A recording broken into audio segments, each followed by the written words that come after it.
Okay.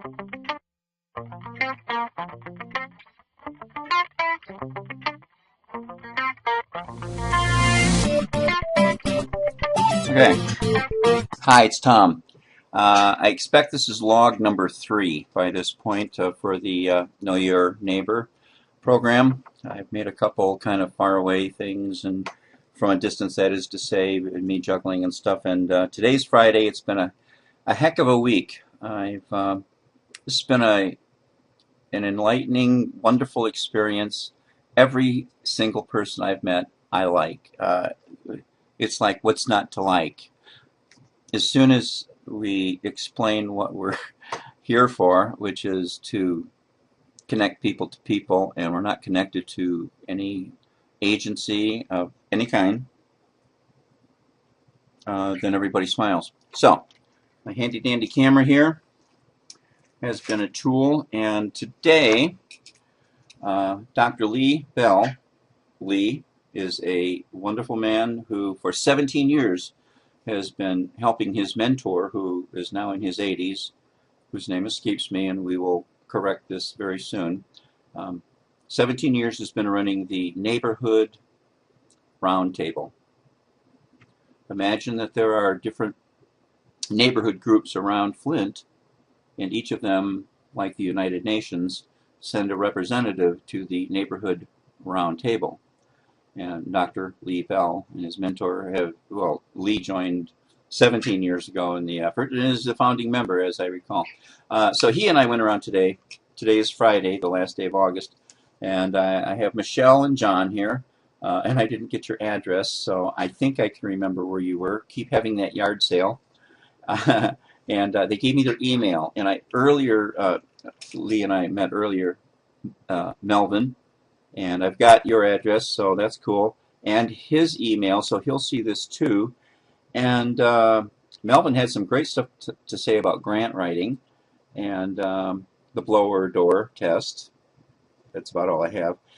And it occurs to me that this, and when I mentioned time banking to both Michelle and John and Melvin today, and Dr. Lee and I did,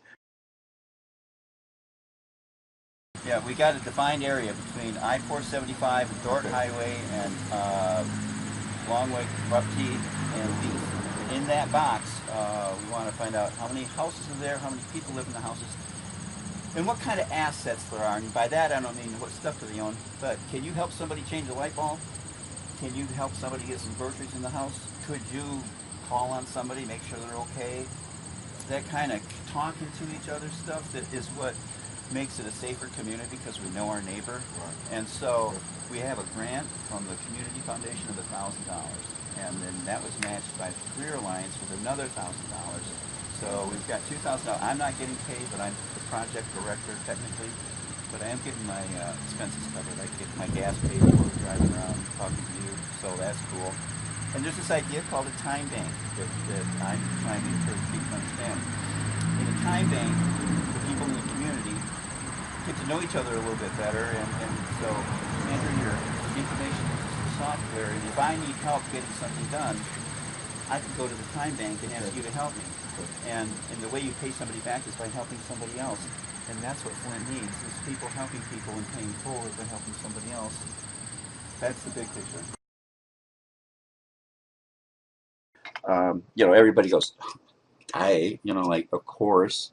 So I'm making this little message to say it's really been an incredible week, and I've met these nice people as well as everybody else today. I also caught up with Jen, and I've helped her out. Lee and I today helped her get places, and it's so rewarding because it frees up the rest of her time. And then we ended the day at the church taking cucumbers and pickling them.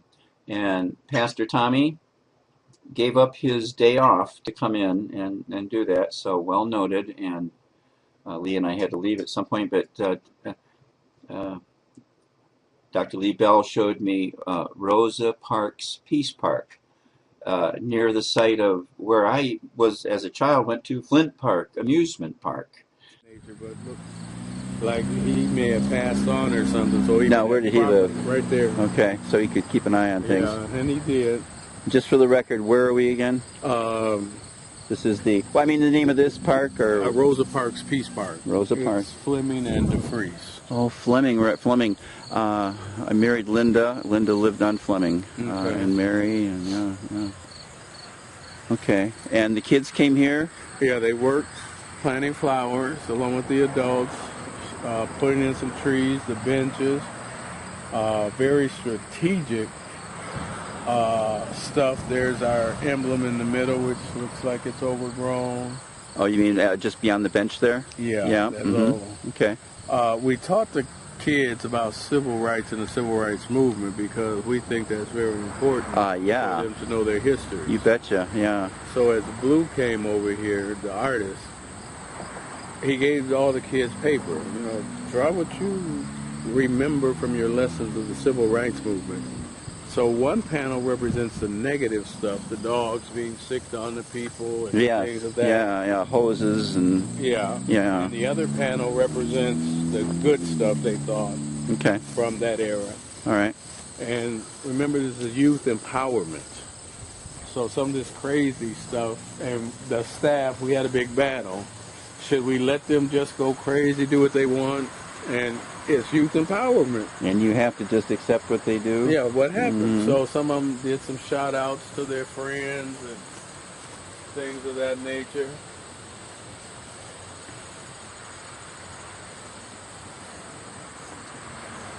But it looks kind of like art, too. Well, that's the debate. What is art? Uh-huh.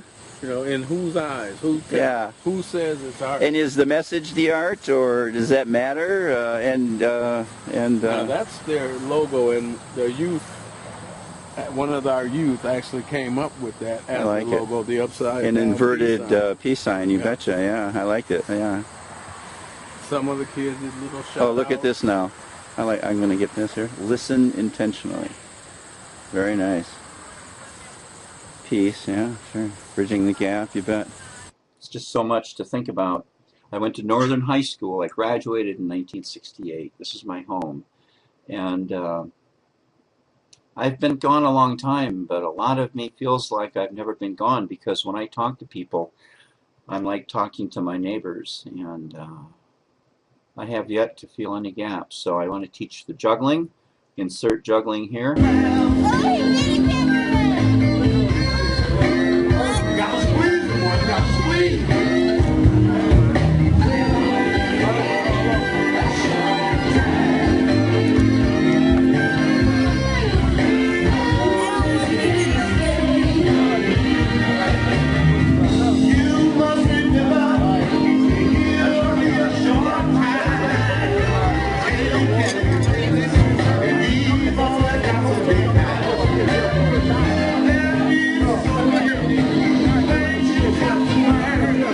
One of these is leaking. It's broken. They're little device. I make these things for kids. I gotta put this one away. See, these are socks. I take socks and I put some rice in them like this, and then I fold it over. Yeah, and I teach kids how to do this. Do you guys know any kids? Oh, how fortunate. I live around a whole bunch of kids. You do? Yes. Well, if you want to, I can't believe you can already do that, because, you know, what a lot of kids do, a lot of people go like this. They go like this, you know, and that's not juggling. What you're doing is the right thing, yeah. That's really good. Well, let's work on it then. What's your name? Tyra? What's your name? Maya? I probably won't remember those. I'm Tom. You can call me Cece? Titi. Titi? I'll try to remember. If I don't, I apologize. I'll give you a proper juggling lesson if you like. It's so hot. You want to stand right here? Go through the motions. Yeah, hold on to one ball.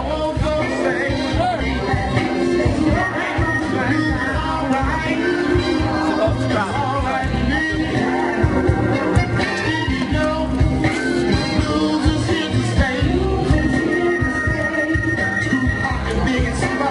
Get your 10, tell me.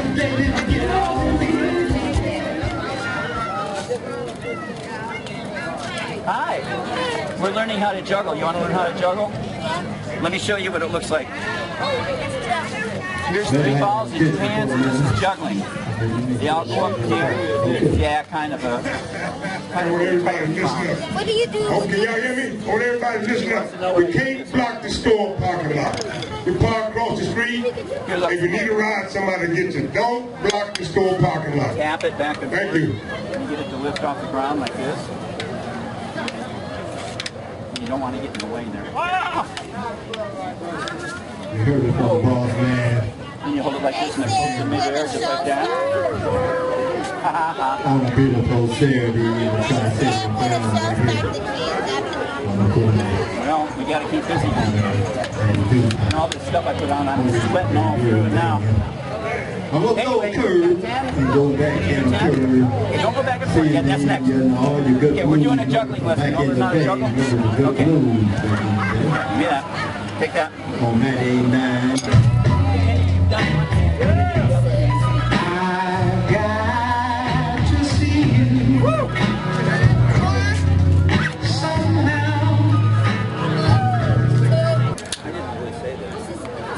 Yeah, it's a sock. I've been making That's good. I need to drive it.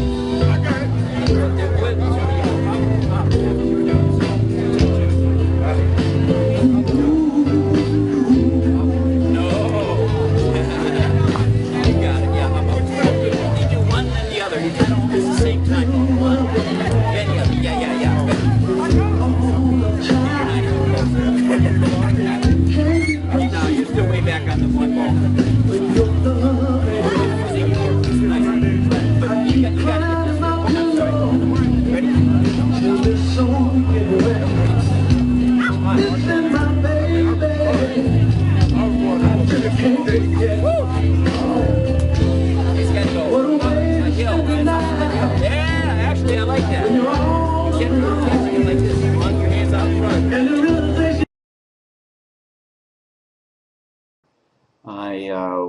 I want to continue to connect with people, and we're trying to think of some ways to make this survey work. The tradition would say door to door to door. I'm thinking meet you the way I have and ask you to maybe go 2 people deep and have them fill out these surveys. Surveys that say things like, well, do you know 2 more people I can reach? And we talk about gifts that people can offer, and gifts mean things that you can do to help other people. For example, changing a light bulb, or helping groceries get into the house, or as we put here, things from the head, the hands, the heart. If your gifts might be from the head, maybe that's because you have knowledge about animals, grooming animals, or taking care of them. Maybe math is a plus, and you could help somebody with their homework in that case. Maybe you know the neighborhood history, for example. Things from the hands might include, you know a little bit about baseball. You might be a coach or a teacher, a way to interact with some kids who'd like to play baseball, frankly. Carpentry, cooking, music, gardening, picture taking, juggling. That would be a good one. Maybe your gifts come from the heart, and you're interested in the safety of children and the environment that children are in, and elders perhaps, or veterans. Ta-da! Maybe politics is your area. Let's put these on the piece of paper and allow us, please believe me. You can see everything you want to see. Everything is open. This is a community, okay? Let's make it a community. A community comes into existence as soon as we say it is, and as soon as we start talking to each other. So, Melvin, Michelle, and John, I'm going to put some tabs below this video right here. Click on a few, look around. All these pages you see I've spent about 1.5 years making, and share this, please. Find me 2 more people I can talk to, and let's you and I talk some more. Come up to the church on Wednesday. We were given $2,000 total for this grant. I am not getting paid, but I need my gas to be paid for, and copies of stuff to be paid for, and the ink I'm using on my computer. You know, but I'm not actually getting paid, and I don't care to get paid, because it's more important to me that we all get this message. I believe that Flint can be a leader and all the stuff the politicians are missing right now. They're all caught up about the economy. Don't get me wrong, I know it's important, but there's another level that America works at, and that's the community level. And the things that we see that are going wrong are the symptoms of a broken community. We are all participants in making this community. And if we are all participants in making this community, then we can make this community. And it begins with a conversation. So, this is log 3. Take a look at 2 and 1, and let's talk. And let's together build a community. Okay?